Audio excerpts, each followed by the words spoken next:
Welcome to the Garden of Edun. Dami be asking the questions for the answers that you want to hear. All you gotta do is sit back, grab a chair, or listen up while you clean and cook. Take a leaf from the creative's book. These gems open your mind and your heart. Okay, the show's gonna start. Cheese.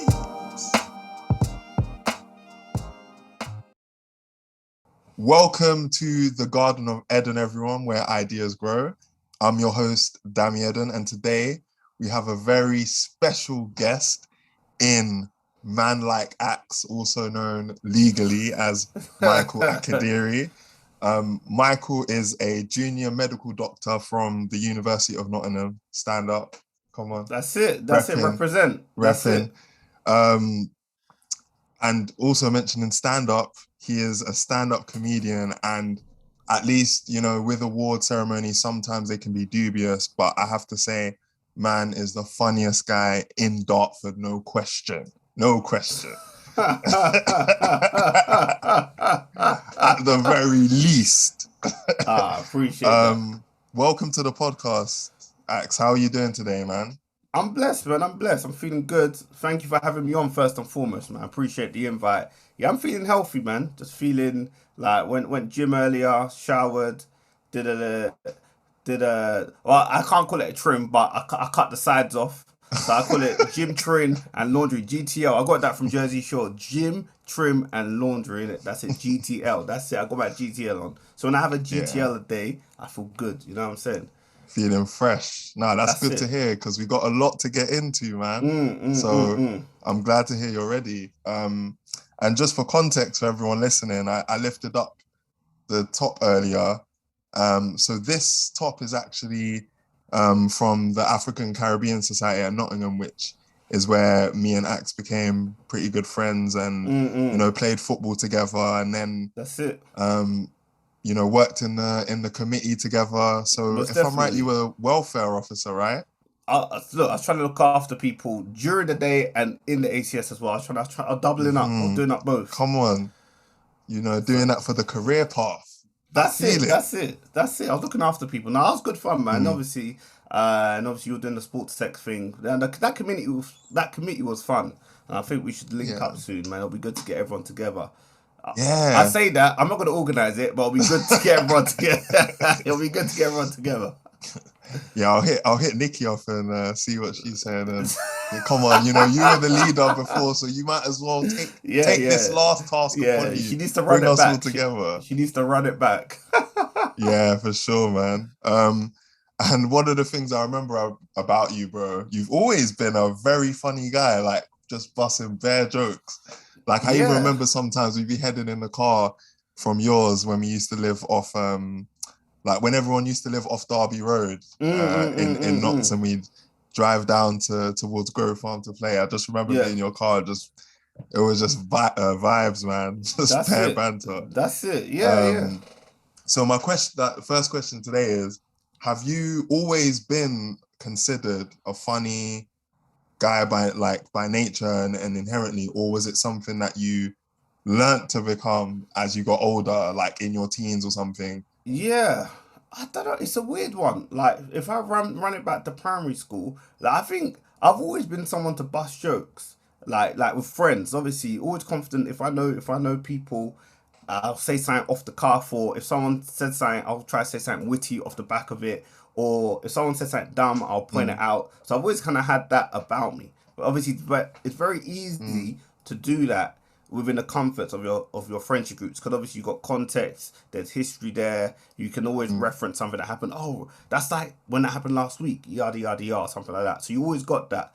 And I think where it led to the comedy was I was just curious to see, am I really funny? You know what I mean? Like there's funny with your boys, with your girls or whatever, but there's the difference funny when you go up in front of people that don't know you and all they have is what you look like and you start busting jokes. So and that's where the interesting comedy came from. Like it just asked me that question, like, am I really funny? And it's just me trying to since I started, it's just me trying to answer that question.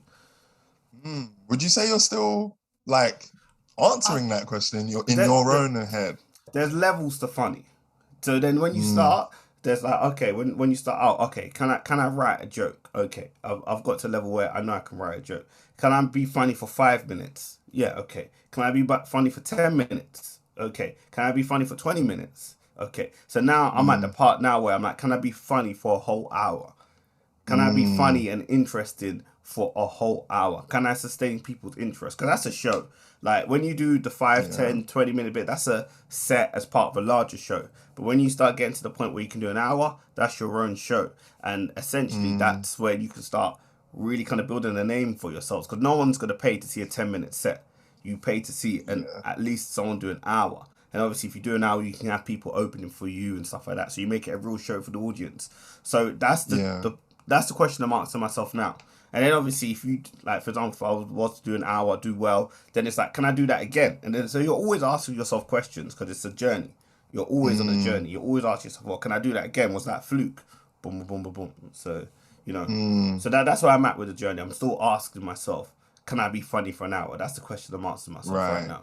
But you're also aware that as things go on, the questions are going to change, and that's just part of 100%. That's just part of unraveling who life. you That's are. part of 100%, 100%. So the stuff, like for example, I may be talking about stuff in my stand up now that in a few years I may not want to talk about. I may want to take stuff in a different direction. So then it's like, can I be funny about this topic, for example? So you're Mm, always that's the beauty of the genre. Like there's so many ways you can take it. There's so many different avenues you can go down, and that's yeah. probably what I love about it, man. Yeah, man. I feel that. I feel that. I think that's a good analogy for anything you do, really, Mm, to understand that even if you do get to a certain level, that there can always be a different kind of question that can keep you of course, hungry, keep you passionate, and 100%. keep you following that journey if that's what you desire, if Hundred that's what you percent, want. 100%. Yeah, Like look at the greatest footballers. You've got Leo Messi, Ronaldo, and that. They're always probably asking themselves questions. You know what I mean? There's no way you can yeah, perform at that high level for those many years, over a decade, what 15 years, without asking yeah, yourself a different question. You have to ask yourself. They win a. I want to be the best player in the world. Okay, you got a Ballon d'Or now. What else? You know, if yeah, they didn't rest on one Ballon d'Or. What Messi's got? What, six? You know what I'm saying? So you always got to be yeah. asking yourself questions. The questions will change. They have to change. If you're asking yourself the same Mm, questions, then you're not progressing. So it's mm, always for me. It's like trying to ask myself a different question. You know, just to keep yeah, myself motivated, keep myself on my toes, and keep improving. Because if you get to yeah. a point where you're satisfied, then you're done. You might as well retire, whatever it is you're doing, innit? Facts, man. Facts. Like even you mentioning Ronaldo, like he's had to change position like three Hundred times percent, across his career, hundred and percent. has still been able to perform at that level. And That's even it. now, like he's old and he doesn't have the same attributes that he had, and he's still been able Yeah, to that's it. You say, have "Can to I adapt your game. adapt 100%. to still perform?" So no, it's a That's good, it. it's a really good point. Um, so obviously there's quite a big difference between like you mentioned it before. There's a big difference between just being known as being Mm, funny and being mm. like a funny guy, and then actually Yeah, taking the step to commit 100%. to being in a lane where you're saying I am that thing and Yeah, telling the yeah. world this is who I am. So when you Mm. decided to become a stand-up comedian and that it was going to be your lane, how did you come to that decision, and then how was it for you in the early stages of saying I'm this Mm. guy now? What was that like? So this was 2017 now, probably like May, June times, 2017. And what I was, obviously, I've been a fan of Kevin Hart for a while now. And what, Mm, obviously, he's probably the most famous comedian in the world, arguably. Um, and one thing, like, he was just in everything. He was in movies. He was the guy. Like, mm, well, he's pretty much still the guy now, but he was, like, in terms of, he was the guy. And I was like, right, this guy's everywhere. And I kept on thinking to myself, like, who is the UK equivalent? Maybe it's a bit big headed of me, but I was like, who is the UK equivalent like right now? Obviously, we got them times that cats like Lenny Henry, legends like that. But probably mm, for our generation, who's the young sort of person? And obviously, me having these thoughts did coincide with people like Mo the comedian having their blow up, and that was the year obviously Michael Dapper done these things as well. So I was just mm, like, maybe arrogant of me. I was like, I could fill that spot.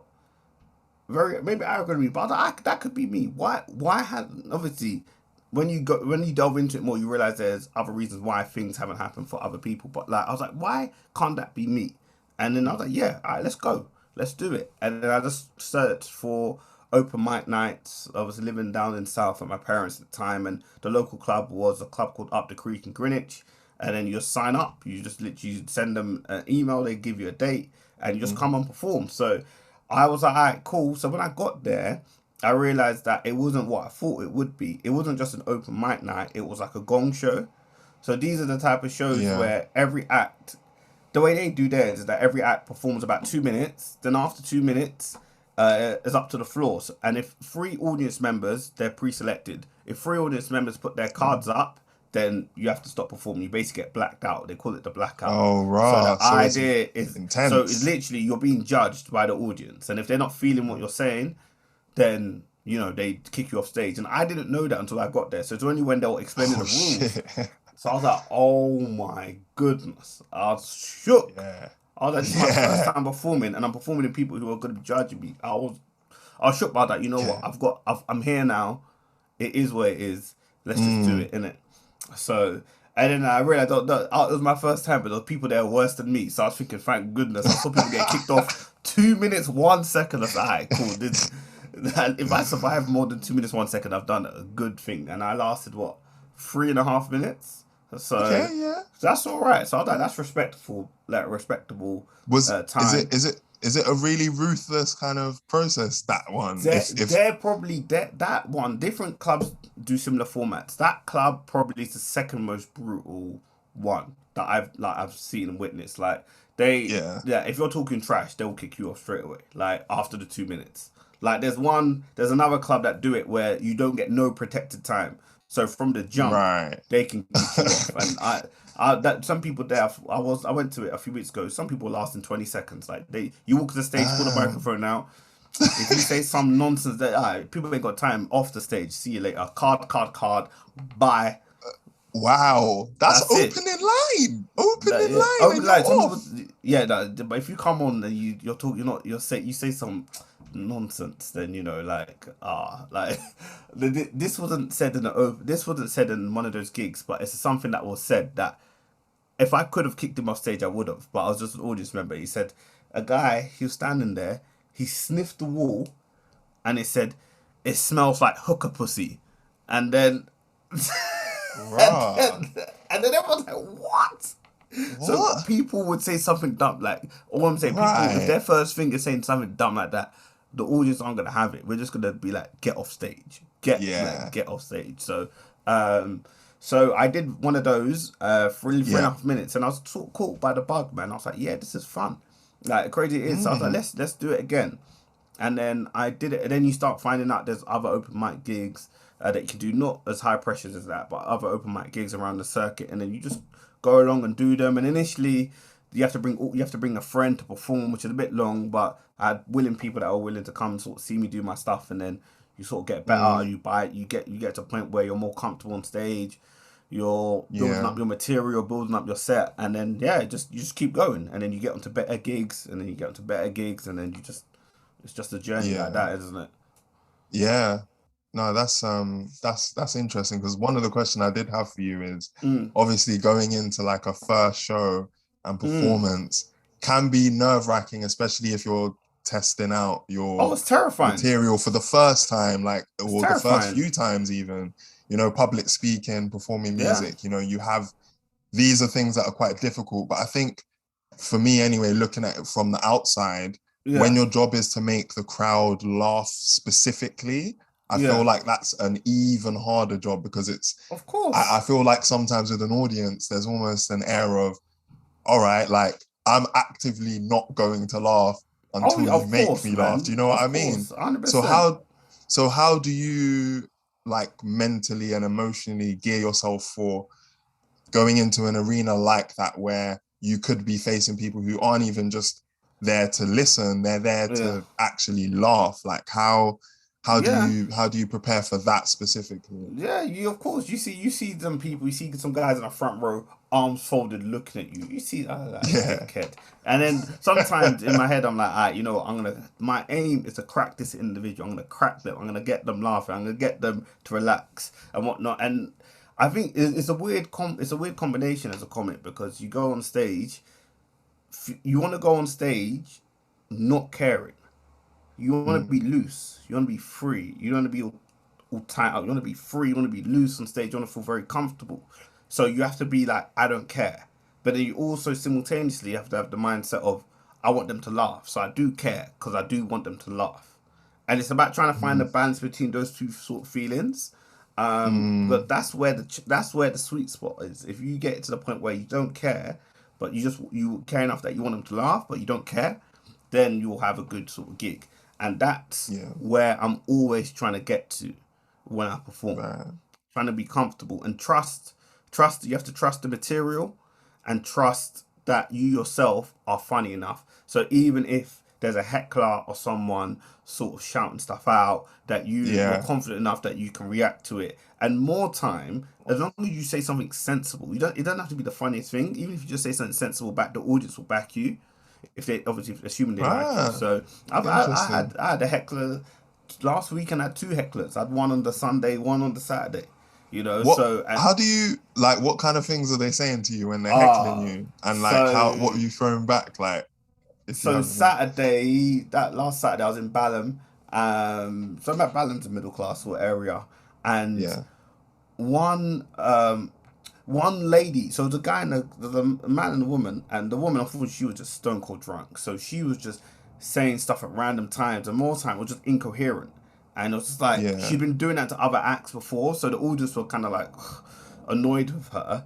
And then Yeah. what? I was like, oh, this. So I think she said, I heard something. I couldn't really tell, just incoherent. So I was like, oh, this one again. The audience started laughing, and then Right. I was doing a bit about the vaccine. I was like, oh, who's taking the vaccine? And loads of people cheered, and I said, who hasn't? Then the guy that was with her was like, nah. I said, what? You haven't taken it? Okay. And he's like, nah, of course not. I haven't taken it. I said, look, with the person you're with, I can see why. You like to take risks. You like to Boy. take risks. You like to take risks, my guy. You like to. Boy. So then that obviously like, the audience went Yeah. like crazy and stuff like that, and that just came off the Yeah. cuff. That was just, I guess, when you're responding to audience members or hecklers, you just have to say what comes to your mind. You can't think Right. about it. You just literally and hopes more time. The first thing hopefully will be funny, or at least be sharp, or like damn, or like such a good put down that people are like what. Because obviously, someone Yeah. the audience sees you put someone down, they're gonna be like, nah, I don't want to mess with this person. So it's Yeah, also a because they don't warning. want that smoke. Yeah, they They don't want that do not. smoke either. They don't want that smoke either. Um, and then the next day, I was in Birmingham doing a gig, and then I was the first one on, and this guy was like, he was smashed. He was just talking. He was near the front row, just talking, shout, just making noise. Weren't talking sense. And I gave him a few put downs. I was like, "Rah, this guy, he looks like he's been." I said, talk to Frank. I said, I gave him a little nice one, talk to Frank. Yeah. Like, okay, this guy needs to talk to Frank clearly. And people laughed, and he didn't really take that in. So I was like, cool. I don't look, this guy looks Yeah. like he's been here since the last lockdown. He's been in the building just hiding with the rats because Oh! he looked like a crackhead. I was like, so he wasn't really taking it in. And then Yeah. he actually looked like Loki the rapper. So I started calling him Loki. And then he weren't really hearing it, and then I just said, security," and I have to take this guy out. He started standing up, and Oh, he was still can making noise. can that is that it gets to that point where you have to Yeah, get people to get because he's taken running the away. show. Like obviously Right. hecklers, it gets to the point where it's like, all right, cool.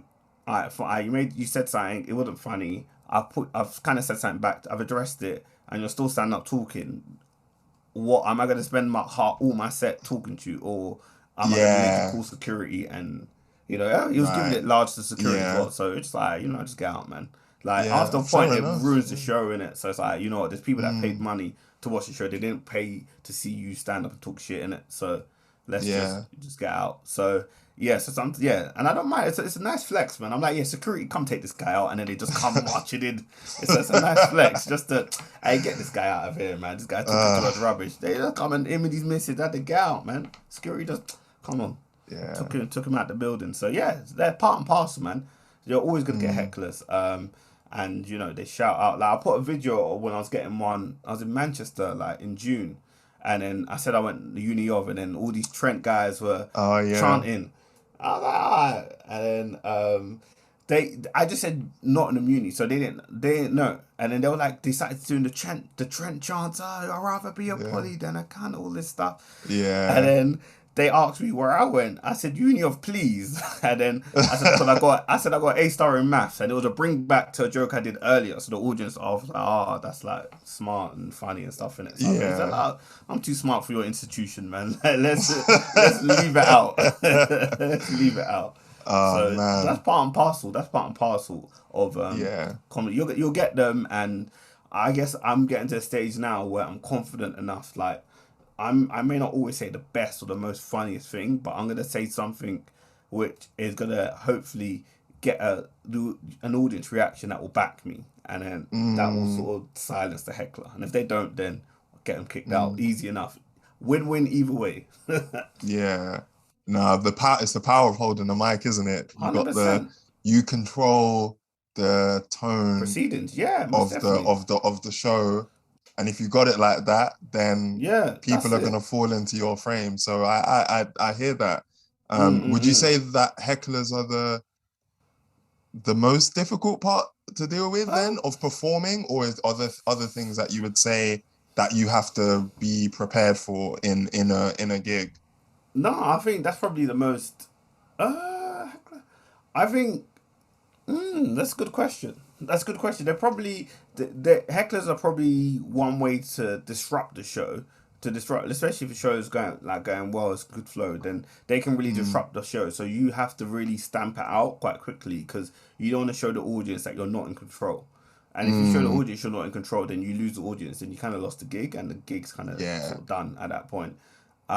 Like I was at a gig yesterday. It was more low key. Oh, so funny. I was in hysterics. So essentially, a guy was it was a small audience, about 15, and then the guy that was performing, he was doing some crowd Mm, work, trying to talk to the audience because he could realize that it was a bit odd and a weird gig, and then and Heckler said something, and I can't remember what she said, but it was funny enough to get the whole audience laughing. And then right. the comedian was like, "You're not helping me," and she was like, "Yes, I am. Everyone is laughing." And so that's ooh. So I thought, Ooh. and then she went one further and said, "You should thank me. You should thank me." And this is when I was in the back in hysterics. Oh I my was, God. and then he lost his shit. Yeah. But she kept on saying, "No, you should thank me. Seriously, you're being rude now. You're not thanking me." And then he just thanked her. Oh man. So he was big mad. Yeah. I spoke to him after, he was big mad. And that's the problem. If you Mm, don't sufficiently deal with a heckler and they take over, then all the audience are like, wow, yeah. this guy's a mug, then, isn't it? Yeah. So Oh so wow. so that's why Mad. you have to kind of like stomp on them, take them out, show your boss, and keep it moving. Because if they win, it's going to be a difficult set for you after that. Yeah. It's a difficult set This after that's a that. very interesting nuance to performing that I hadn't really thought about, Yeah, yeah. With anything, like like you that. got to always you're the person with the mic. Like obviously you're doing if you're performing a track or whatnot, and someone sort of distracting, well, you got to be the one that takes control of that situation. Because Mm, if you don't and you lose control, you lose that balance, that power, so to speak, then the rest of the set's done. It's done. You know what I mean? It's done. yeah. No, mad. That's mad, man. But otherwise, man's Oh yeah, man's no, in that's control just of that's this. just a, Is that's just a few. So I don't get many of them. Before I used to say I Yeah. never get hecklers, but you get a few of them. But it's just about trying to deal with them. But I don't go on. I never go on stage thinking wrong. They're a heckler. It's never in my frame Yeah. of mind, and it's just if it comes, whatever. Mm, But the main thing is always, I always challenge myself before I go on stage. So it's either I'm gonna do a new joke, not a brand new joke. yeah. I'm working on a joke that I'm trying to get right. So I've put a new line in that I want to see if it bangs, or I'm trying to tighten up a set because I've got a big either if it's a TV gig or competition coming up or something like that. So I'm always trying to get something out of a gig. You know what I mean? So Right. you always have to challenge, as you say, you always Yeah. challenge yourself and make it interesting for you. You know what I mean? So Mm, okay. That's interesting. So every gig you'll try and throw something in just to push the Yeah. boundaries a little bit every time. Yeah, Yeah. yeah, 100%. Like I need to be getting something out of it. So obviously at my level, not every gig is going to be paid. Not everyone's going to be giving money. So I need to make sure I get something out of this. It could be Yeah. me performing in front of a promoter that's going to get me hopefully on bigger gigs or a big opportunity. But Hmm. still, I still need to get something out of that the time I'm Yeah. putting in to come here. So it's whether it's trying out a new joke or whether it's trying a different order or whether it's anything like that, then I'm like, okay, boom, let me get something out of this Mm, too. yeah. Yeah. Um, so this is something that I think I am like particularly curious about, which is Mm, the skill set of being a comedian. Now, mm, like I from again from my own personal perspective, I feel like being funny off the back of what people are saying and in a like a conversation or in a group setting, yeah. and then just being funny as a standalone person are two Mm, very different things. 100%. So how like what are the different skill sets with becoming a comedian? What do you class as a comedian as opposed to just somebody who's funny? What separates Yeah. them? Yeah, that's good. That's a good distinction because I think funny people. There's funny people in all walks of life. Loads of people are funny. Like you get and some people you can be funny and go into presenting. There's loads of funny presenters or funny, interesting and entertaining presenters that don't go into stand up comedy because obviously it's a different sort of ball game. You've Mhm. got internet personalities, people who are funny internet personalities that are Yeah. or YouTubers, funny YouTubers who can be funny talking to the camera, but obviously it's a different ball game when you're standing on stage. And I think doing it with stand up, it depends what type of stand up you are. I'm more of a storyteller, sort of observational comedian. So I sort of like I like to tell short stories because it's just easy to Mm, remember for me. And then just deliver punchlines within the stories and move on to the next story. That's how I kind of like to do it. But I mm-hmm. definitely think you have to be able. There's writing. The one part of comedy is writing, so writing the jokes and writing original sort of jokes, so jokes which you sort of haven't heard of before, or jokes that aren't a sort of staple that you've probably seen in a meme somewhere. And then you also Mm-hmm. need someone who is can sort of perform and deliver the jokes. How did they perform and their performance and delivery is another aspect. So, because anyone Mm, can write funny stuff, but then also you need someone to say the funny stuff. And how do they say it? mm, Are they saying it in an entertaining and funny way, or is their delivery quite boring, where you're kind of like, oh, you're watching someone on stage like, oh, this is dead. You know what I mean? So there's two parts to it. There's like the writing part and a performing delivery mm, part, and those are two aspects that not everyone is going to be comfortable with. Not everyone's going to be comfortable getting on a stage and performing to 500 or strangers and whatnot. So mm-hmm. obviously, initially, the thought that's intimidating. Now, unfortunately I've done it so many times. I don't care. But you like that Jeez. in itself is intimidating. You get on stage, the lights are all on you. It's just you and a microphone. You and a Mm, microphone. No tools. No, you can't edit. You know what I'm saying? When yeah. obviously the benefit YouTubers have is that they can edit. They can edit. Yeah. They do a scene. They do a take. It's not funny. I don't find that funny, or I need to put a bit more facial expression. Nah, with live comedy, it's live. You fuck up a joke. You fuck up a joke. You can either go back to it, Mm, start again, or you just move on to another one and stuff. And there's no bringbacks with live comedy. It is what it is. So those are those sort of different things like writing. Which really writing obviously depends. I don't know.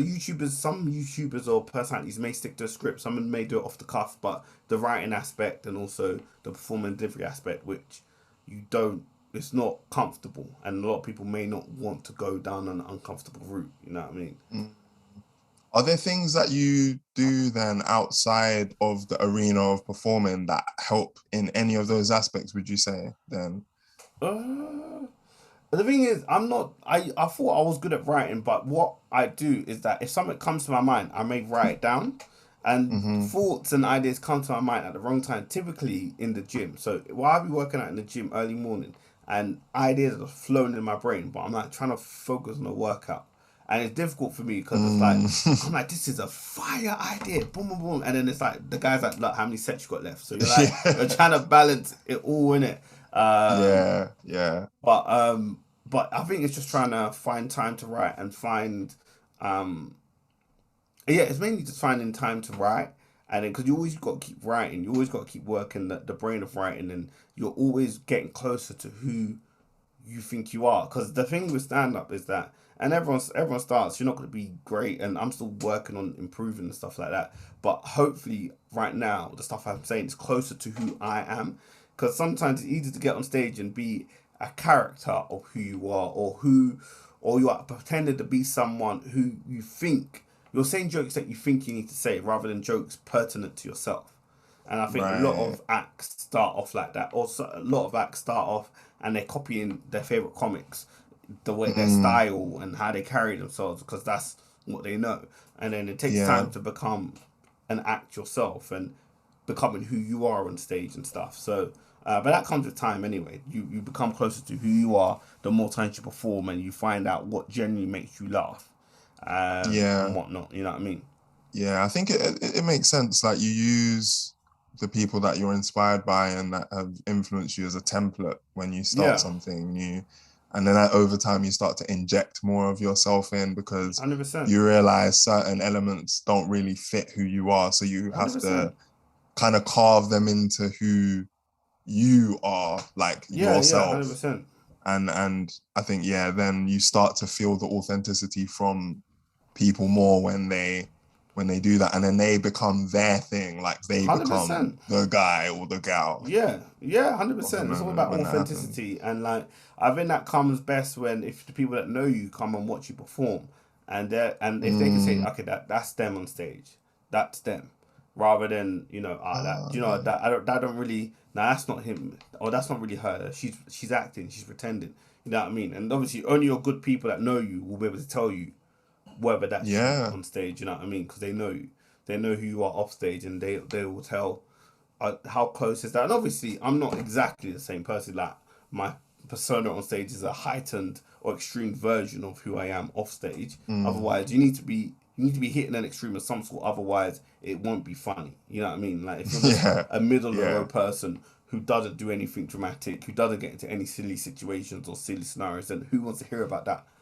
You know. Yeah. Yeah. Standard. Yeah. There's a reason why Keir Starmer's not a comedian. He's very middle of the road, very dry, straight, and narrow. You know what I mean? So you need someone who's at Yeah. an extreme, who's a bit more wild. You know what I mean? To make people Uh, laugh.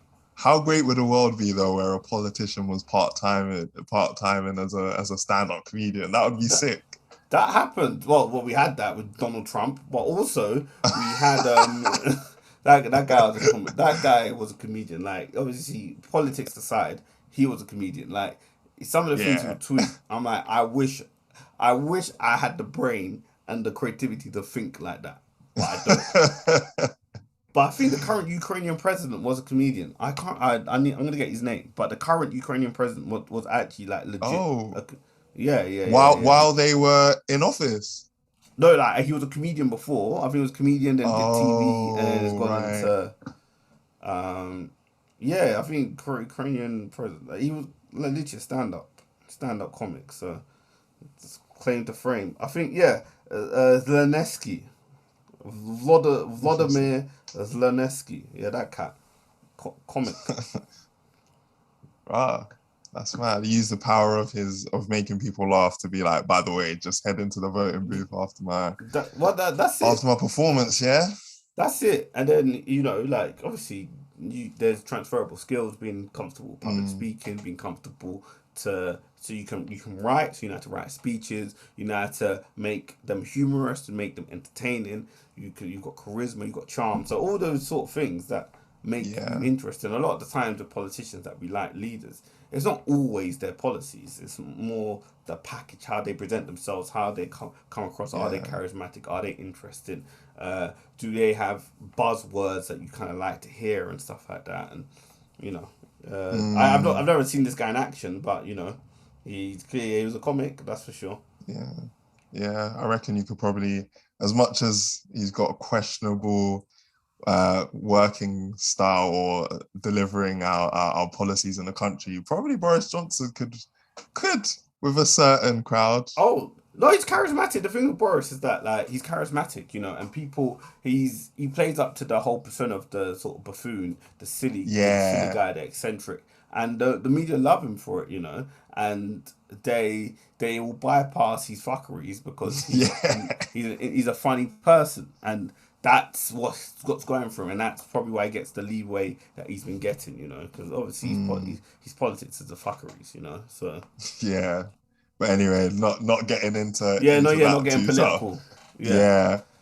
You mentioned though about people coming to watch your shows to yeah. verify, oh yeah, that is, the Mm. person that I know. Would you recommend that for people who are aspiring comedians and for them to get people that they know to watch them so Uh, that they're authentic to as a litmus test for their authenticity? yeah, and it takes time to get to your authentic self. I would say, like I'm still working to get there, but it probably took me probably a couple years before I really got there. Not just saying stuff because I thought it'll get a laugh, just Mm, saying stuff which is true to me but also funny. And obviously, to be fair, starting out in London, different places different, but in London, you have to do what they call bringer gigs, and these are gigs where you have to bring an audience member to perform, which is a bit mm, annoying, and they're seen as a bit controversial. But through that, you get people come in who are able to tell you, alright, cool, they liked it or whatever it is, and then they can give you feedback that way.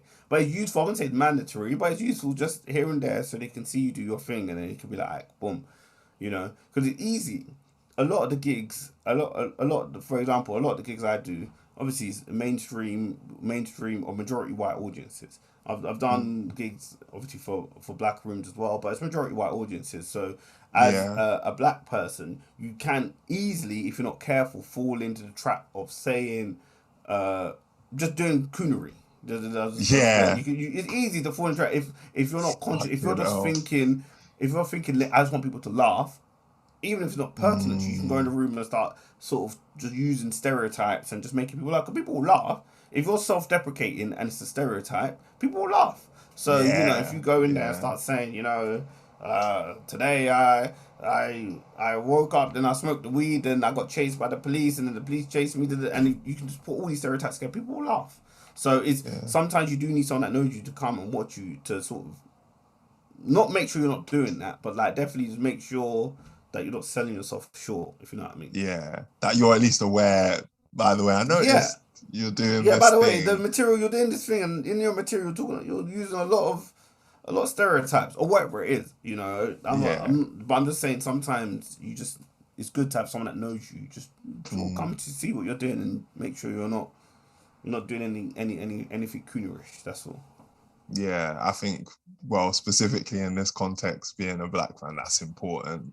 Yeah, no, Because of course, and yeah. don't get me wrong. Like I've had this conversation with fellow black comics too. Like you just want to be able to make someone laugh. So you don't want to be this. You don't have to be this activist or this political figure. You just want to go and just tell your jokes. You should be able to just go on stage, tell your jokes, go home. You don't have to change Mm, the world and change people's opinions. But I guess my personal stance is you can do that. You don't have to be an activist by any stretch, but definitely don't make your people the butt of the jokes for other people. yeah. Yeah. That's where my Yeah. line is. Everyone's line is going to be different, but I mean, Of bash course. whatever, say whatever, but just don't do that. That's where I draw the line personally. But there's no rule when it comes to that. Everyone's different, isn't it? Yeah. Yeah. You got to do what's best and most Yeah, hundred comfortable for percent, you. hundred Yeah. percent. Definitely.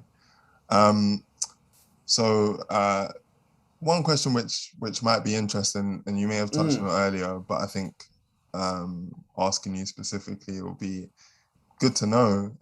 So like for me, I love doing the podcast because I get gassed just hearing people's stories about how mm, they started a new endeavor and then worked to become better and become competent and then also just start putting themselves out to the world. And mm, I love asking questions that makes people have to like ask themselves about their journeys and mm, then and talk about it really.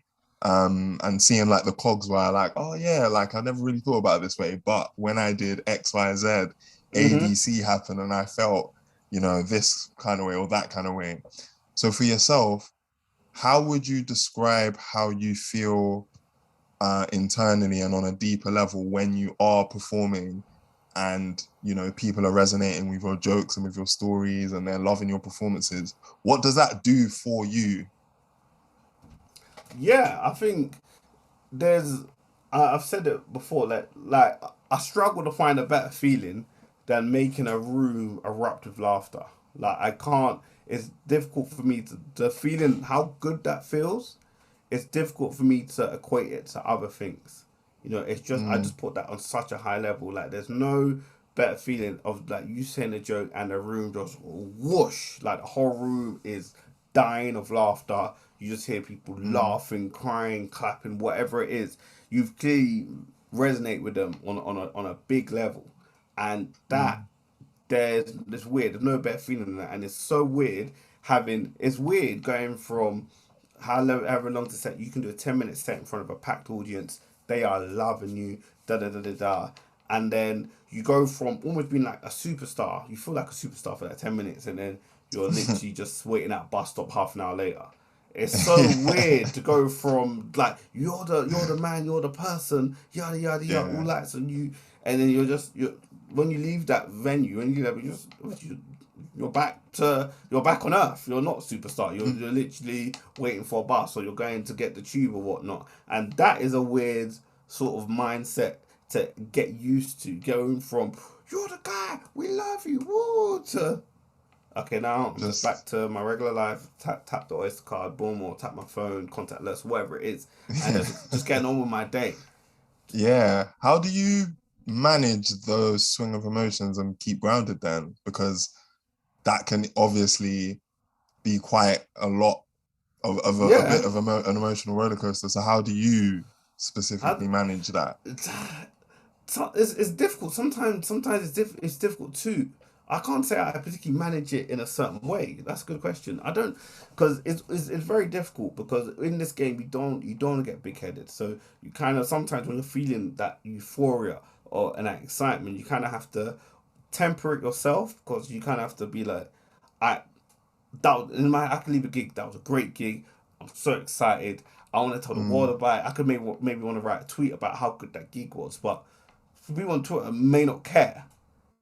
yeah. They may not care. They don't care. They everyone's about going about their business. Hey, you had a good gig, cool, innit? Cool story, bro. The feeling I may be feeling, it may not be matched by other people. So sometimes you kind of have to like accept. All right, cool. You know what? That was good. That was good for what it was. That moment was Hmm. good. Respect the moment, but your own is. But you got another gig tomorrow, and then you tell yourself the challenge was to try to replicate that feeling and then you kind of just move on to the next one because you can't. If you rest on your laurels about what you just done, you will never move forward. I guess it's just going back to the start about motivation and stuff like that. So sometimes it's kind of Yeah. like, okay, cool, that was good, that was nice for where it was, but let's get them again. Let's do. Can you do that again? Can as in Mm, football? Can you do that on a Tuesday evening in wet Stoke? You know what I'm saying? Can you do that at Britannia when it's raining? And then it's kind of like yeah. that sort of mentality. Can you do it again? And I guess that's what kind of have to. You have to bring yourself down because if you don't bring yourself down, someone will bring you down, and you won't be in control of that. So it's always better Mm, to like you yourself temper yourself. Alright, cool. Alright, that was mm, nice. The moment was nice, but what's the next thing I got to do? Alright, boom. I got to write. I got to write for this. I need to write an application for something like this, or whatever it is. I need to write these new jokes, or I want to make a sketch, or whatever it is, and you kind mm. of just move on to the next thing. So you don't always get to fully enjoy the wins, but that's just part of the business, isn't it? Yeah, most definitely. Yeah, wins and losses are just common Mm. in every area, and so I guess you have to if it hasn't hit you, then you have to kind of be like, okay, I can't get too gassed Yeah, because hundred this could percent. all crumble. That it's not, it might not be likely, but it can happen. Yeah, 100%. Um, would you say then that you chase having those moments again? Or is that bad? Would you say that's imbalance as well? Because I can imagine on the flip side, Mm-hmm. you get people who are always trying to chase getting that, like the height of or the peak of performance where everybody is just laughing at everything you're all the jokes and all the stories that you're putting out and like you're just in a purple patch. Is has there ever been a time where you've chased that and chased getting Yeah, that feeling? I think you're always trying to chase. You're always trying to chase a perfect set. You're always trying to chase. Uh, you always want like whether it's a 10-minute set I'm doing or 20-minute set. You're always chasing a set where from start to finish it is just raucous laughter. That would be like that would be the aim for me. Like I've got a funny 20 minutes, so I can do a funny and it'll be funny and it'll be interesting, hopefully for the 20 minutes. But do I have it raucous? No. Do I have people falling off like from start to finish? It's just people are falling off the chairs. It's just tears down their face. That's elite level comedy. So you're always chasing that.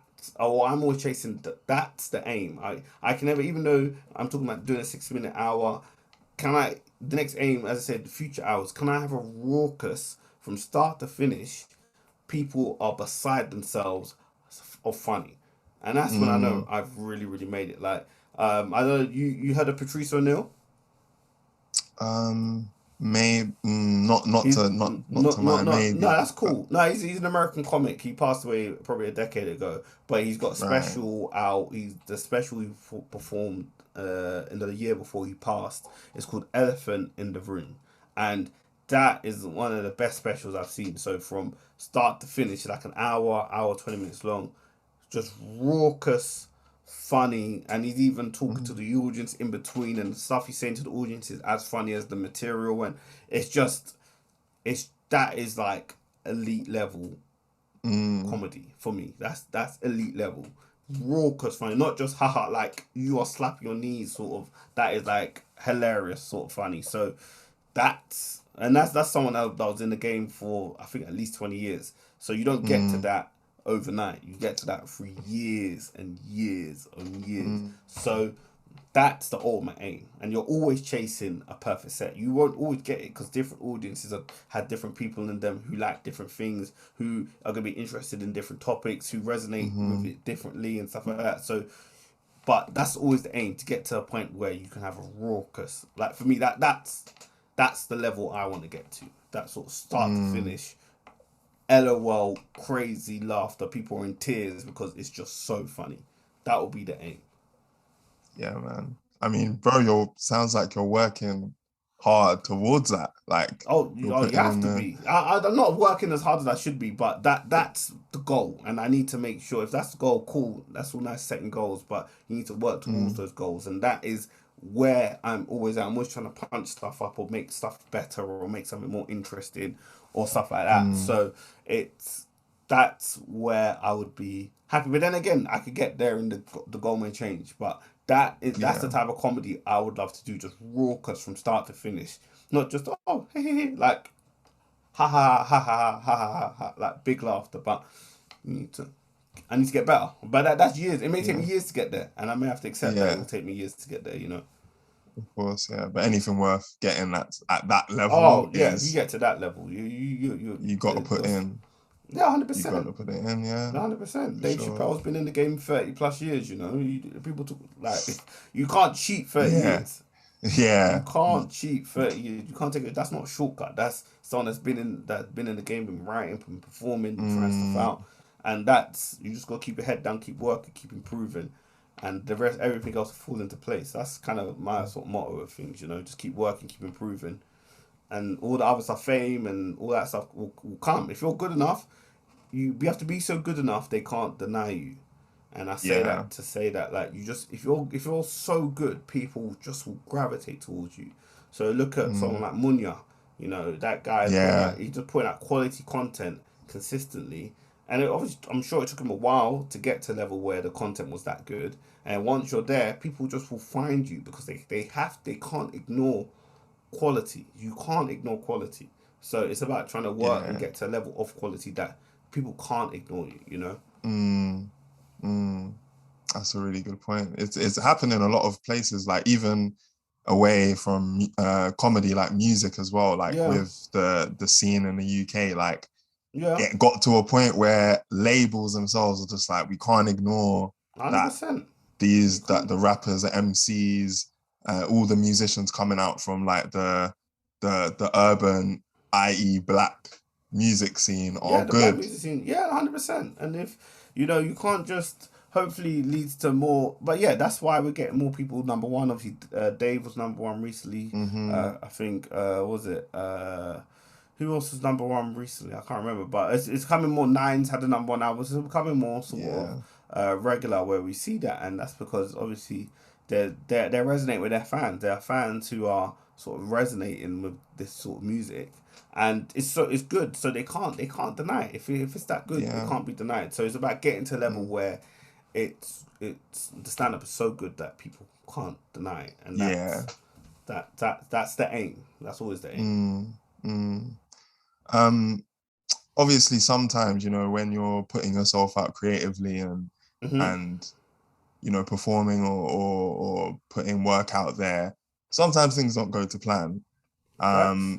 So for yourself, especially initially in the journey when you were just trying stand up, as everyone who's tried anything Hmm. sees, there's times where things don't go to plan, things go bad, or things just don't really bang the way you Yeah, expected. 100%. How, yeah, how did you overcome times when performances weren't that great and you had to first see them out?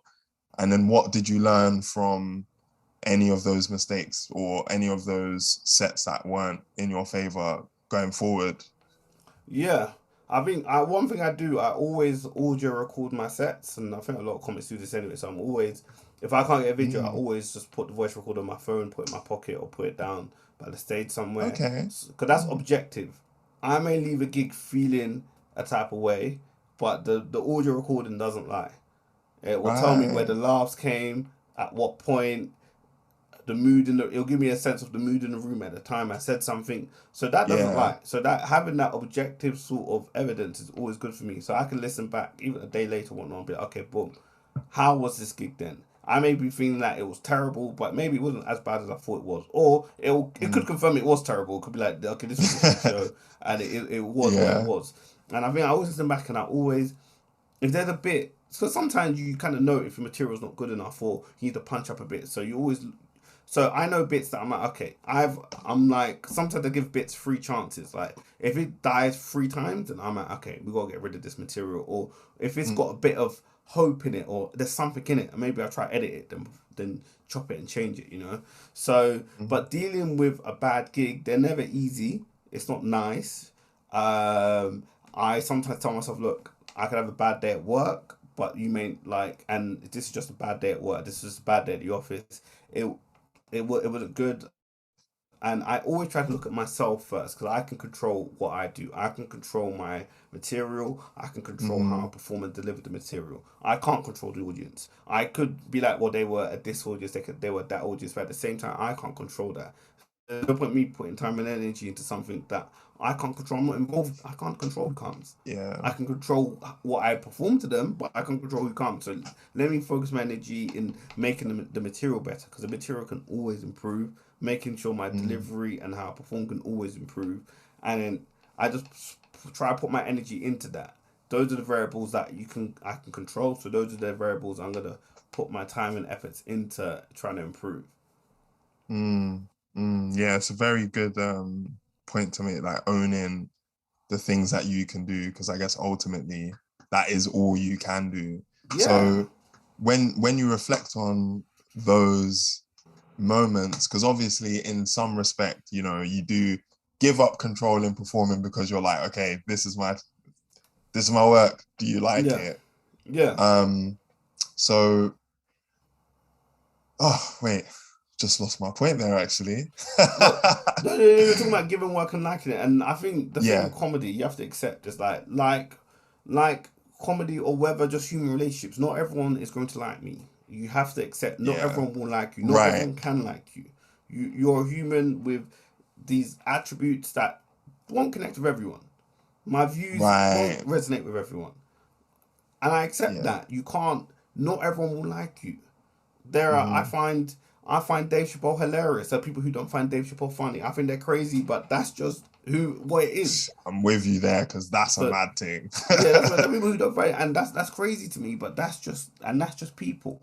So I've Yeah. got to, if people don't find Dave Chappelle funny, then who am I to question anyone who don't find me funny? And so that's kind of how I look at it. So Yeah, you kind of have yeah, to accept that not everyone will like you, not everyone will yeah, find you funny, and you sometimes it's about trying to focus and put your energy to people who do. Because if you spend your time worrying about people who don't, you're gonna forget mm, and neglect a subsection of the audience who do like you, who are enjoying what you're doing, who are really listening, showing you that they're listening, you know. And it's like, do you, obviously we're gonna reference the person sitting at the front there. Do you? I know I said sometimes I do. Part of me does want to crack them, but another part of me is always like, do I perform to him folding his arms, or do I perform to the other 200 people who are actually paying attention? And Yeah. it's better to pay attention, to listen and pay attention. Perform to those paying attention rather than the one who isn't so interested. And the good thing Mm. about it is that more time people, when they're in an audience, if they're not interested, they may just not sit there and not be interested. It's not like Twitter where someone, or Instagram, someone may type that wasn't funny, or they may take it a bit further and be like that wasn't funny. Like Twitter and Instagram comments are basically like the hecklers in an audience. You know what I mean? So someone's gonna Yeah. heckle, and but it's a bit easier to do it when social media. Like to heckle actually takes a lot of steps to be like I'm gonna say something, but it's Yeah. a bit easier on Instagram to be like, that was dead, or that was weak, or that was trash, especially if it's a pylon. Like if you go to tweets, see all the quote tweets are higher, is the highest number. You know they're cooking someone, so it's easy just to add your own cooking in it. Like Yeah. that was weak or whatever, that was trash. Da da da da da. Boom boom boom. You know, and like when you Oh. see somebody got like, alright, cool, like I'm sure they got the message now. You see when it gets to Yeah. thousands, like can't, like we all know they're being cooked. Like just the people's gonna be adding, Yeah. that was dead. It's like, alright, calm down Nah. now. You know what I find the funniest, yeah, with the Instagram and Twitter comments? I Yeah. started to notice recently, like, you know what?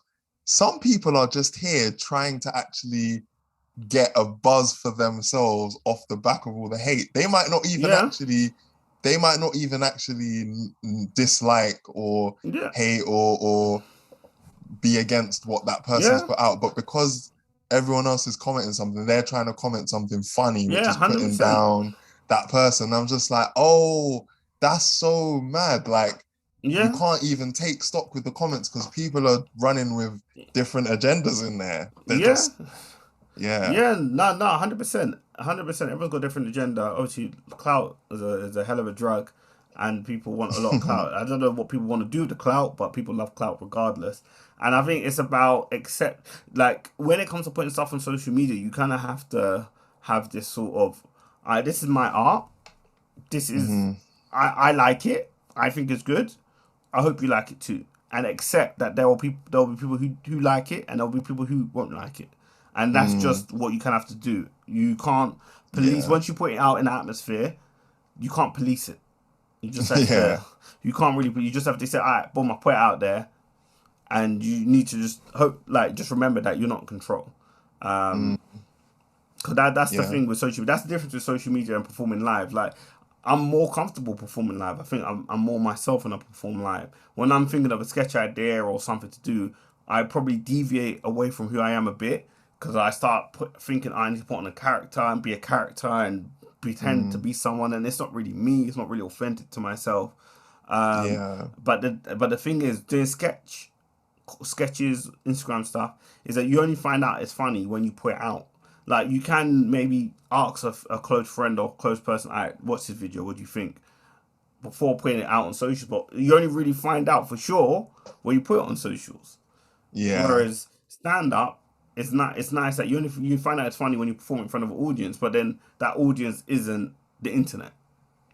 When your Yeah. audience is the internet, it's a bit more difficult because you're really leaving yourself out for ridicule. Um, Yeah, yeah, you're widening the spectrum of things that the responses that you could get to what you Hundred put out percent, there, really. 100%. You know, Yeah. you could think it's really funny. Someone in fucking Kansas can be like, "That was fucking trash, dude," and you have to hold it. You have to hold it. Said Kansas. Yeah, some random place. So some guy from Kansas is like, "That was trash, dude." Or you could have young people from Kuala Lumpur hitting you up saying that was dead. And you're like, "What?" Man is from a different time zone telling you your shit is dead, and you have to hold it. That's the internet. You have Oh to my hold it. God. That is funny, man. You have to hold that. Yeah, yeah. I mean, you know, if you're putting yourself out on the internet, at this point, you should know that, Yeah. bro, it comes with the territory, man. Oh It just man, comes with the man. territory. You And know, it's like, I follow Shadebarrow, and you literally people be trying to delete stuff. You can't delete anything, man. Shadebarrow had reminded me, if I needed reminded, that nothing is deleted. Once you put on the internet, it's gone. It's gone. yeah, Because someone has screenshotted it. Next you know, Shadebarrow posted it. Ah, it's all long, man. It's all long. it's It's all peak. long. Mm. But yeah, I guess another thing that may or may not be a consideration for you. Mm. Um, Obviously, you're training as a junior doctor. Am I right? Mm. Yeah, no, spot on, spot on. Um, Whilst also, being on the road doing shows and Mm. committing a lot of time towards the comedy craft. Yeah, for sure. And again, personal perspective, Yeah. as an industry, the medical industry seems like a very like proper industry where people are like, Mm. there is a proper way to be, a proper way to do things, etc., Mm. etc. So Mm. this is kind of a two-pronged question, but first, what is the secret for you being able to manage it all? Because from what I've seen of even just like medical students at uni, I was like, yeah, I don't envy you guys because it seems like Mm. bare work, like Mm. just a Mm. lot of work, especially having to train like in different fields and Yeah, I yeah, guess for sure. if things if there's developments in science that allows for new technology and all those things, having to retrain in those areas, um how do you manage it all, is the first one. And then secondly, have there been any issues with like the image of being a comedian in relation to your day job? There may not be, there might be. Mm. Obviously, being a comedian requires a level of intelligence, but there may also be some discrepancies with people within the medical field that are like, you Mm. can't be both kind of thing. Yeah, So yeah, for what's been sure. your experience with both of those questions?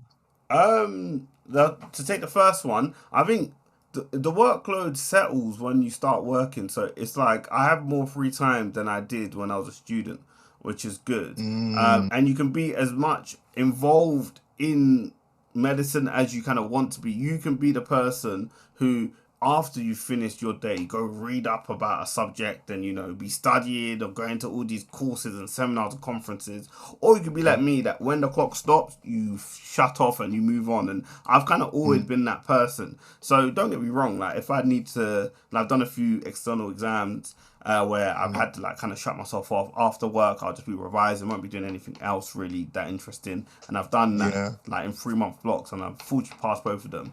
So I've had to do congratulations. that. I appreciate that, man. So I've had to do that twice, where I just 3 months to shut myself off from everything, just like Yeah. revise and study and stuff. But apart from that, like you can just kind of live your life, and it's only when it Mm, comes to applying for something just in the months before you just get your sort of act together. So have doing those exams means that I have the free time to do the gigs and whatnot. And in terms of getting mm. support, like most of the colleagues, even like senior doctors in the hospital, are quite supportive. Like I even had one a couple years back that actually came to a gig. They actually came and watched one. So Yeah. they're generally that it's quite sort of supportive. Like people sort of show a lot of love to it and whatnot. I guess Mm, I guess I keep my work up. If it got to a point where my work was really slacking, then that's when they could try use that against me. So if you of make sure course. that you do the work in anything, then you just make sure it means that they can't really come at you. Because like, what I'm doing something in my free time, what's your business? That's the sort of Mm, attitude I kind of have with it. As long as I'm not bringing the profession or the hospital I work at into disrepute, then I don't see what the issue really should be if anyone was to have an issue. right. That's why I don't really announce where I work, or yeah, I don't really announce where I work, and I don't say anything too mad that is good. Yeah, I don't really say anything that mad, if you know what I mean. So there's nothing that Yeah. I'd really say. Like if I listen back to myself, I'm like, nah, like this is light. Um, every type of comedy is different, but my stuff's not really that controversial. That it's like raw, Right. like you're risking it all, you know. Yeah. Yeah. Okay, So that's good though that you got the support yeah, man, from your colleagues it's because it's something else in important. it. Yeah, something Yeah. else, something interesting. Like obviously, most people. Because the thing with medicine, unfortunately, it's like a conveyor belt. Like you jump off, you jump on, and then people just continue, and not a lot of people jump off. You know, I know people who have jumped off recently, and they seem to be enjoying their life. But a lot more people stay on, and people are afraid to sort of break the mold. But I just think now, especially with the younger generation, us generation coming through, like we're a bit more like, nah, I want to do something else as well. You know, and I think we're Yeah, becoming a bit more sort of. I don't know, us millennials becoming a bit more sort of portfolio. I guess portfolio career is probably the word I'm looking for. Like we can have our main job, but we also got a side hustle, and that side hustle could be something that makes money, or it could just be a hobby. And we're just always looking to do something else. And I just think that I'm just another person who's just I've got a career, but I've also got something else which is a hobby, which is a hobby getting out of control, but it's a hobby nonetheless. And yeah. it's just I'm just seeing where it takes me, man. Just seeing where it takes me. No, that's that's it. Mm. And I've seen that it's taken you um to do numerous shows in Yeah. different places. I've seen it. You performed in Camden's Comedy Club, in Mm. Backyard Comedy Club as well in Bethnal Green, Mm. and I know Dave Chappelle was there a few years ago, a couple years Yeah, ago. yeah, yeah. He They didn't performed tell me he was there. gonna be there, but yeah, he was there still. Yeah, yeah. He did a Yeah, show was he there, innit? performing the same time you were Nah, when you nah, no went there? chance. Nah, no chance. Ah, Nah, nah. okay. He was he did a show. I think it was like basically like a black British comedy sort of gig, and he basically hosted it. Yeah, I think he was hosting the gig, and he just brought people up in it. And I think I went there, but yeah. it sounded like the show was dope, innit?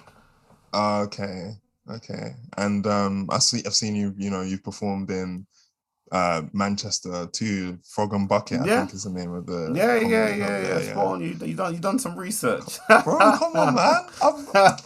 This is my thing. No, yeah, yeah, no, no, no. You spot on there. Yeah, it's all facts, all facts. Yeah. So how have you like what's been the process of getting these chances to perform at comedy clubs, Mm, especially if it's not open mic and you're part of yeah, the guest list and doing a set? How has that materialized for you? yeah, yeah, for sure. This is about building your sort of set up in it, and like you start off. The aim is to do the shortest sets of 5 minutes, and you get to a point where in your local area you're doing well with the 5 minute sets. Then you hopefully progress that in those clubs, in those sort of open mic gigs, that you start 10 minute sets. Then when you get to 10 minutes, you got a good 10 minute set. That's when you can start applying to clubs. And most comedy clubs, they call it open spot. So they have in the middle section, sandwiched in between like two pros.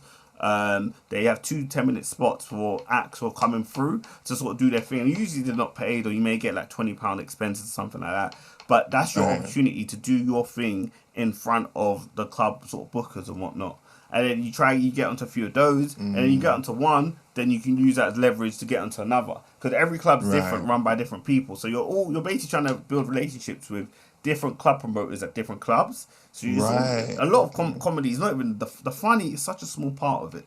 Being funny and turn out is a lot of it is admin and fostering relationships. Those are the key Yeah. things, because you need to be able to foster relationships with all these different promoters, all the up and down the country. So they sort of know who you are and whatnot, and then you get to a point where you can start emailing some of them and kind of shooting your shot. Some clubs are Mm, quite strict, and where they're like, okay, you've got to do our new material night or our open mic night, and then we see you there before we can put you on a pro night. Others, you can email then and apply, then you get in through that way. So it's about trying to get your head through the door. If they see you and they like you, then they progress you.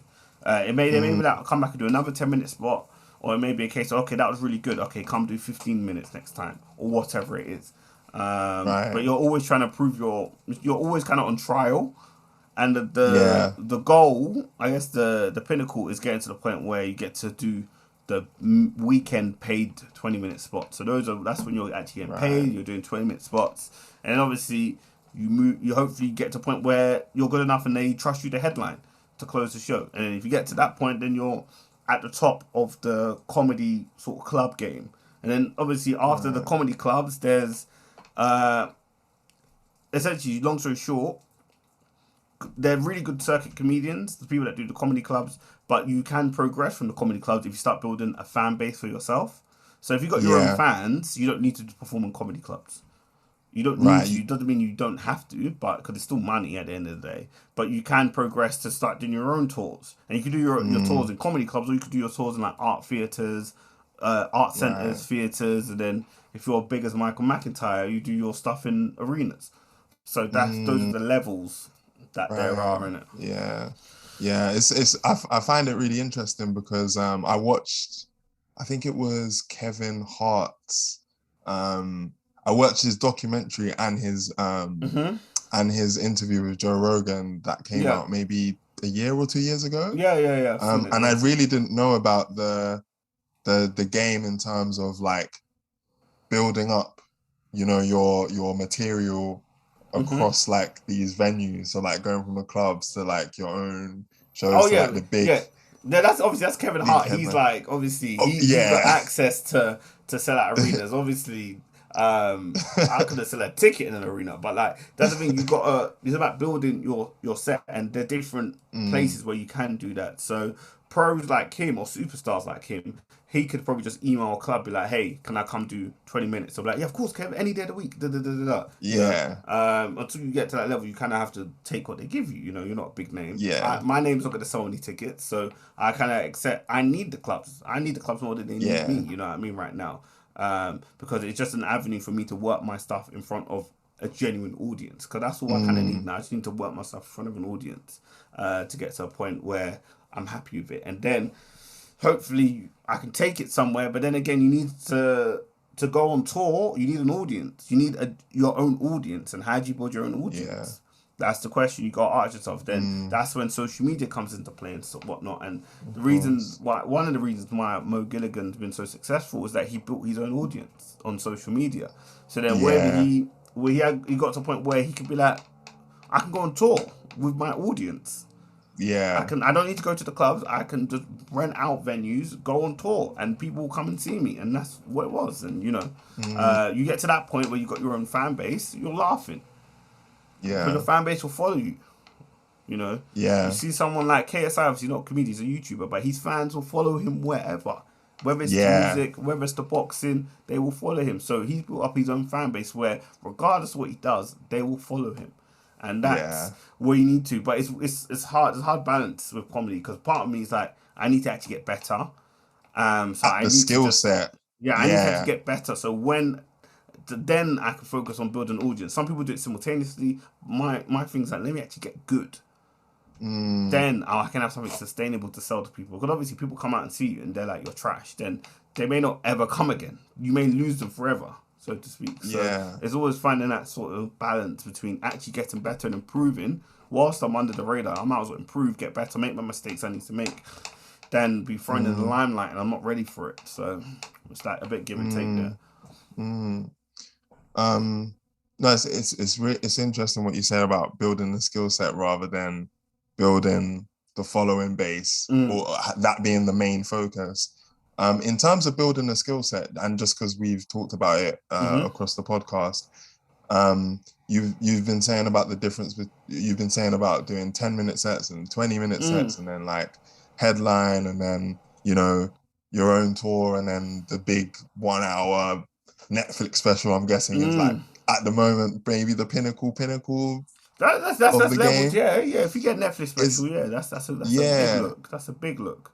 yeah. How out of curiosity, like how different are those arenas in the sense of what you actually have to deliver and the skills that you need, like a 10-minute set versus a 20-minute set versus an hour?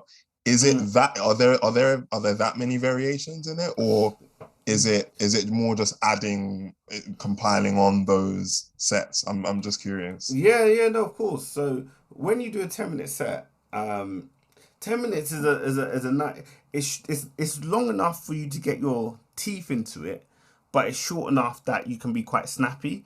So in a sense Mm, that you can be funny, and in 10 minutes, it depends where you're at. If you're just at a comedy club and you're doing a 10 minute mhm. set, all you need to do is be funny for 10 minutes. it doesn't. Sometimes I've done. I try to have a bit of structure in my stuff in it, so it kind of flows in a sort of way. But all Mm, they want you to do is be funny for that duration. So you can just be funny for 10 minutes. You can be talking random. You can go talk. You can go from talking about parents to dogs to then to Nando's to then to Kane and the Undertaker and WWE. You can have random topics yeah. as long as it's funny. The audience will ride with you for that 10 minutes because 10 minutes is not a long time.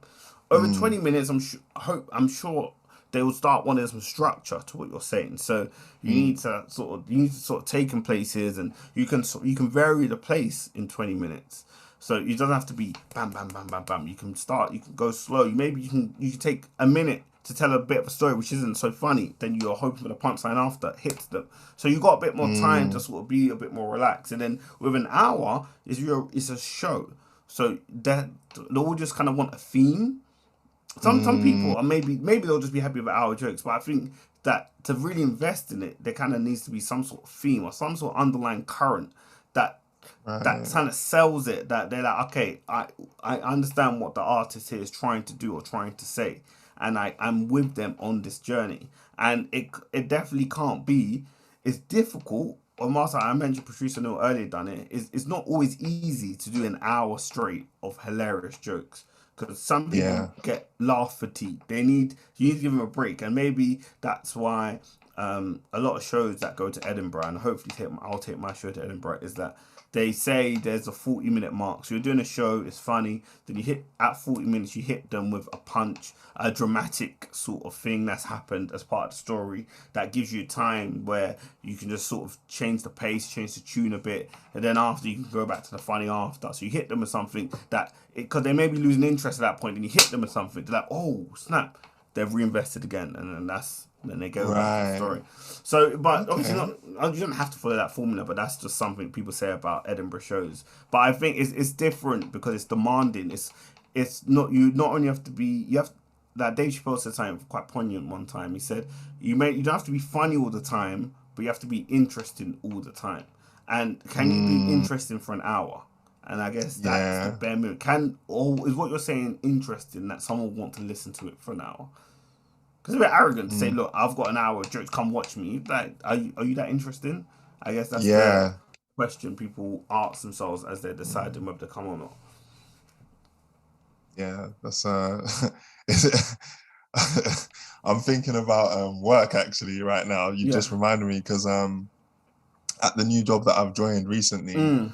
every new joiner has to deliver a lunch and learn about their life story, which has Oh, to be okay. somewhere between like 40, 45 minutes, an hour, like An in that hour. time range. Yeah, bro. You have to. Nah. This So I what? so so I haven't even started yet, and I watched one on Friday, which was Yeah. like the guy was a really good storyteller, and I was like, bro, an hour, where I have to keep everyone engaged. Like it's a That big yeah thing. no yeah it's not It's a tough big because thing. you wanna obviously you can't be just saying the same thing. People like if you made a point about what happened when you're four, maybe you fell over when you're four, it's really funny. You can't labor that point. You have to move on to something else. So it's really Yeah, challenging to keep it fresh and interesting and yeah, entertaining for an hour because people just shut off. And 45 minutes is a long yeah, time. That's a long time. I thought that would have been yeah. like 15 minutes max or something like that. Yeah, no. There's like so you do a 10-minute one when you first like on your first day, and then at Yeah. some point in joining, just to give people full context, Yeah, you you telling them have to do a everything. full. Yeah, Jeez. yeah. So yeah, I'll take those pointers on board. Like I have to be interesting for that long. 100%. You gotta keep it I have to be interesting. It interesting may for have to that be long. funny for 45 minutes, but you gotta be interesting. You gotta make it. Mm, You got something. You may have to amp something up to sell the point. You know, yeah, make yeah, it more dramatic than it probably was to sell the point. So yeah. No, that's gonna help. So I appreciate you shedding light no, no on problem, that. no problem. Um, so yeah, I saw in preparation for this podcast, I saw Mm. a Chortle review about your performance in Edinburgh Fringe actually, and I saw that you competed for the final of the Amused Moose Comedy Award 2019. Yeah, Is that that's right? it. Yeah, that was Yeah. it. Um, First off, what was the experience of performing at the Fringe Festival like? because I've actually been to the Fringe before when I was Oh, living in dope. Edinburgh. Because I Mm, lived there for a year. I mm, had mm, mm. like a week off from work where it was the start of the Fringe, so I went to quite a lot of different shows That and I must was that's dope, around. man. Yeah, so I was there for the whole month and it was amazing, like just seeing that there was so much Yeah. going on. Yeah, right on your Um, doorstep. Yeah. yeah, obviously I'm just a punter, so for me, I'm just like, yeah, I can go to this show, to that show. Like I've got a Mm-hmm. lot of things um that I can do, and there's no pressure on me really, except providing a piece to go to as many Mm. shows as I want. Yeah, for sure. But for you, what was the experience of like performing there? Did you have to perform daily and like especially when you have this competition and competing Yeah. against other comedians on such a big platform, like how did you go about it and what was it like for you? Yeah, man. So that it was a couple of years ago. So I didn't take a show up there. So one thing with Edinburgh, people usually take a show up there. So Yeah. that's what I'm saying. I'm working on my show. Hopefully, to take it there for 2022.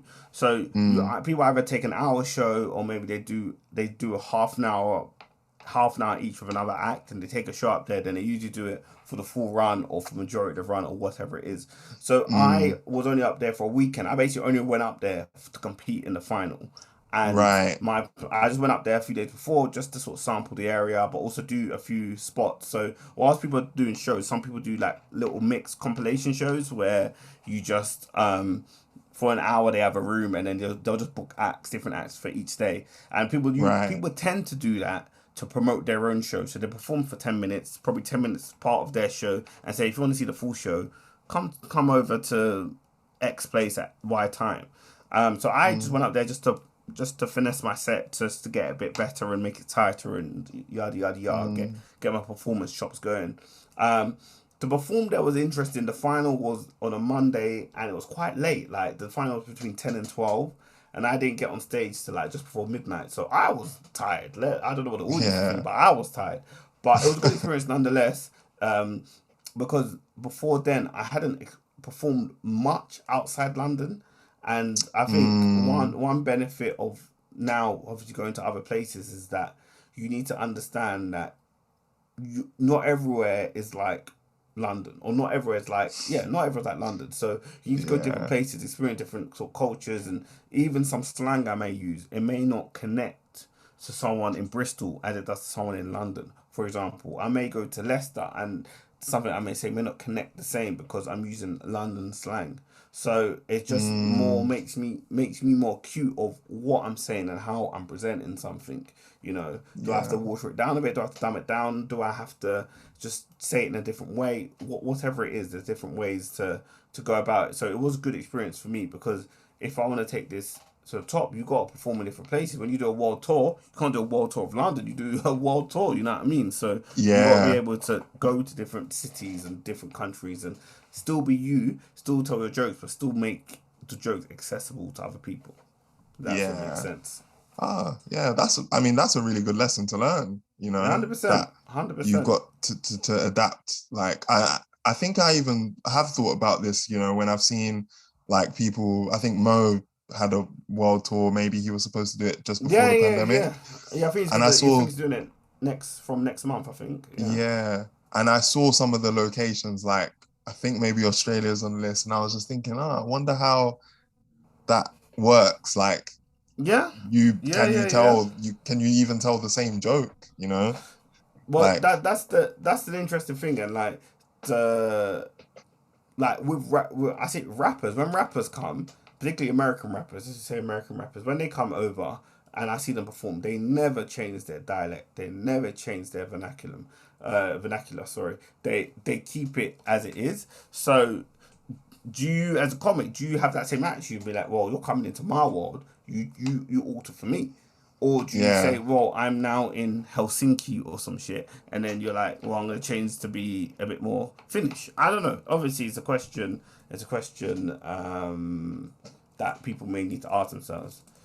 Mm, But it's just something that you need to be aware of. That's all. And it's a question that you have to ask yourself. But yeah. definitely, as a minimum in the UK, that's what I need to be mindful of. If I have Mm, ambitions to go further than London, I need to make sure that my material is accessible enough. And me performing, like going to Manchester's useful. I was in Bath like a couple of weeks back, and that's good for me. And that's all part of the development, isn't it? Yeah, no, most definitely, man. Obviously, we're getting close towards the end of the podcast. Mm, mm, So I've mm. got a couple questions, Yeah, hit and me. then we'll round off. So I saw that you recently recorded. I saw someone that you recently recorded for ITV2 stand-up sketch show. Yes, yes, yes, yes. Um, That is spot I, on. yeah. Congrats for that, Oh, and thank you. I appreciate that, amazing to man. get TV recognition. That's Yeah, yeah, that's it's that's big. amazing. It's big. Um, Yeah. because this platform is for creatives, and I'm Mm, particularly interested in how people land opportunities that are, you know, pretty big milestones within their careers. yeah. How did you get the call up? What was the criteria for it? How did you go about doing that? Yeah, yeah, yeah. So obviously, I've been signed to an agency since March last year. So I basically signed like as the pandemic was like getting hot, and then Yeah. so basically, yeah. So I got signed, which was really good, and they're a really good agency, and their sort of bread and butter is like broadcasting. So getting Mm, comedians broadcasting opportunities. So yeah. they work with a production company that makes the show. They're like on good terms with them. And incidentally, it's the same production company I made the Lad Bible video with. So I Mm, sort of knew them from that anyway. And then they were casting for this series, and they've seen me perform, and they're like, yeah, like come through, do your thing in it. So that was really nice for them yeah. to like include me in the show and whatnot. And it was fun day recording. So yeah, we just need to, because it's a stand-up sketch show. So we've recorded the stand-up bit. We just need to record the sketch bit, and yeah, we'll Yeah. just take it from there, man. But yeah, it's big, man. It's big to get some sort of recognition, and it's a credit. And in this industry, they love credit. So as seen or as seen on X or as watched on Y, they love stuff Mm, like that. So it yeah. sort of helps, and it's a bit of recognition that when I apply for gigs or whatnot, it's like, alright, cool. Like he's not just a Yeah. bum. Like he's actually done some stuff. You know Yeah. what I mean? It just makes it a bit easier. You know? Yeah, definitely gives you like a lot, like some leverage, with Yeah. the other things you're doing within the comedy industry Mhm. specifically. But no, 100%. that's great. So people out there get an agency if you can. Yeah, yeah, like it does not the be Yeah. on end all. Like you still have to work hard, you still have to do your thing. Like my agent is not gonna Mm, like I may post a video later on socials. My agent's not told me to do that. That's on my back. But it definitely helps when it comes to those sort of opportunities. I can't get those for mm, myself, you know. So they're the ones that yeah. will set something like that up. Mm. Um, yeah, so my last question for you. Yeah, hit me. What what things do you want to achieve in your um plan your career as a comedian? What are the things that like the milestones that you want to hit? Good question. Yeah, I've got a vision board. I won't reveal everything, but what I will say is Mm, definitely do an hour show. I would love to get on live at Apollo. That's a big milestone. Live at Apollo is like the pinnacle of like stand up on TV in the UK. mm, Like live at Apollo. Um, if Netflix want to record me for an hour, they are more than welcome. They are more than welcome, and I would love. I think above all, it's about. I would love to build my own audience, and I think being able to get into a stage where you can build your own audience, and you can be like, look, I'm doing an hour show. You've got a mailing list. mm, You hit your mailing list up, and people are buying tickets. That is love, because yeah, that's the stage I'm trying to get to now. Where obviously, even though it's just a little preview of the show I want to do, is when you sell tickets when it's just your name. yeah, It shows you levels. Like there's people buying tickets to a club because the club's got the name, but when it's you yourself, yeah, it's a different ball game. It's yeah. at my level, it's very difficult, but I'd love to get to a level where people see my name and they're like, yeah, I want to spend an hour with him. So yeah, that Mm, would be the top, and my own audience most definitely. mm. Bro, I really, really hope you get to that level, man, Oh, thank you, and man. Thank and you. I able to appreciate keep that. keep working, and like even just seeing the things you're doing are really inspiring just for me. Like just saying, those days we have where you're like, oh, I don't know if I want to put in the time, but you just see what someone else is doing. You're like, yeah, you know what? Let me keep Yeah, applying myself because you never know where you never know, man. these You never things can know, take you, man. You and never you you never know. never know, and you gotta make sure you enjoy the process whilst you're doing it. That's the main thing. Like Don't do. You have to enjoy it. If I didn't enjoy this, I wouldn't do this. Yeah. So I enjoy it. Obviously, success and that hopefully makes me enjoy it more, and there are repercussions of what I'm doing. But the aim Yeah, is to get there. But time will tell, man. Time will tell. for sure, man. For the people that want to follow your journey, where Yeah. should they look for you? Yeah, yeah, good. Yeah, so it's Michael AEL Akadiri Alpha Kilo Alpha Delta India Romeo India. That's I've said that so many times on the phone. Yeah, that's my Instagram. That's my Twitter. Facebook page is there if you use Facebook still. And yeah, they can just keep abreast of what I'm doing. I like to post. I like to update people on my socials. So yeah, most definitely check out the socials. Brilliant. Yeah, everyone listening, thank you for jumping on No, Axe. thank you for And inviting me, bro. and for everyone listening, I hope you've enjoyed the pod. I'll see you again next week. Take care, everyone. Blessings, blessings. Bless.